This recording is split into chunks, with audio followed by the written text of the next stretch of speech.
Yo,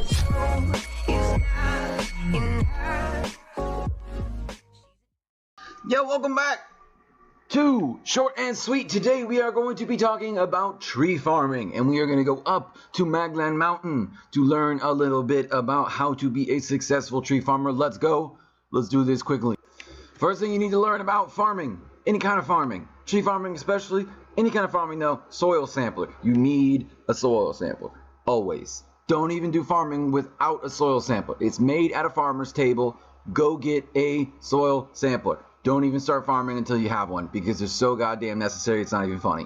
Now, a lot of you may not know how to get seeds. It's very simple. You go up and you hit the trees with an axe. But before you ever do that, make sure you use your soil sampler. Make sure you realize it's not a really good tree. This is a 100% tree. I don't want to be knocking the leaves off. It takes days to grow back. Find something that is dead or really low quality, another 100%.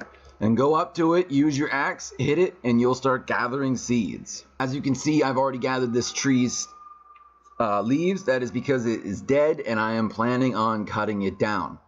But of course, just remember, if you're going to go around your town cutting down all the leaves, it's going to look ugly as hell. Just remember that.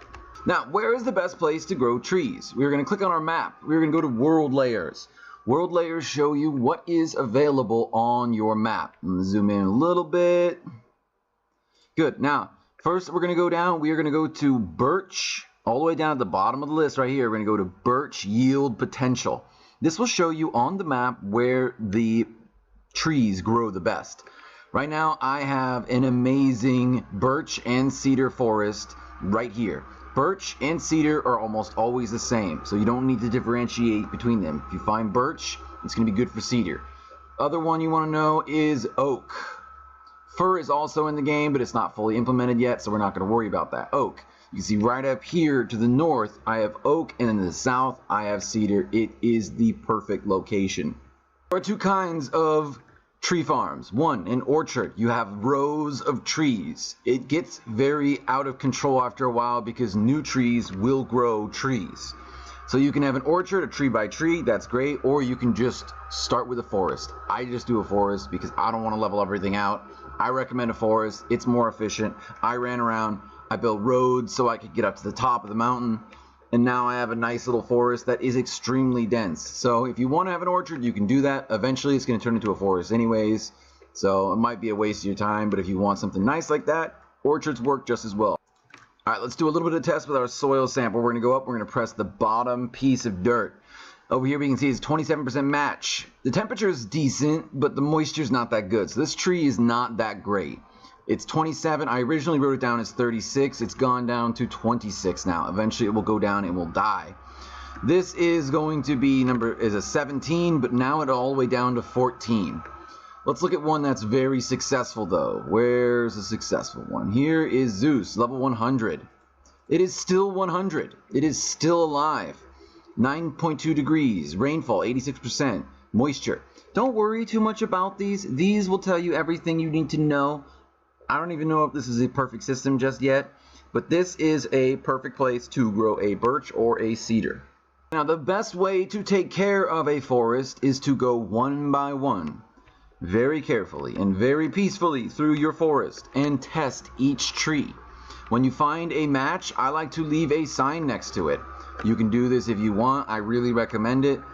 I will originally go through and I will put a 100 or whatever the number is. And then I come back, and if I want the wood, I'll cut it down. If I want to keep the tree as a grower, it will grow other trees. Then I will name it so I remember what it is. And if it ever dies or if it ever goes down, I can see which tree that is. I really recommend this. It's kind of interesting too. You can sort of have your own little forest and your own little names. I don't know. It's what I like to do. You can do whatever you want. If you are planning on having an orchard, sometimes I recommend putting your trees in a small hole, 1 or 2 deep. That way, it will be extremely easy to get the leaves. Normally, it's difficult. Sometimes you have to build blocks or mounds to get that top piece. This helps you avoid that problem. The last thing I want to tell you about is do not ever cut down all of your forest. Leave about 90% of it up. Only cut down the dead ones and you'll have plenty of trees. Leave the living ones. Sometimes I cut down if I really need a lot of wood, anything under 50. If the trees are up, there will be more trees in the future. You don't even need to plant any trees. I never plant trees here. I never, ever, ever plant trees. I planted a bunch in the beginning, and now there are so many more trees that I never even need to plant anything because everything starts growing very quickly. Right over here is a sapling. Sapling right over there by the windmill. They will grow at a very, very good speed. You don't have to worry about repopulating if you don't cut down all of your trees. Alright, cool. Well, that concludes our video. I hope you thought it was educational. I hope you liked it. If you did, leave a like. If you want to keep up with my video list, I recommend subscribing. I'm sure you know how YouTube works by now. Alright guys, I will catch you in the next video. Later.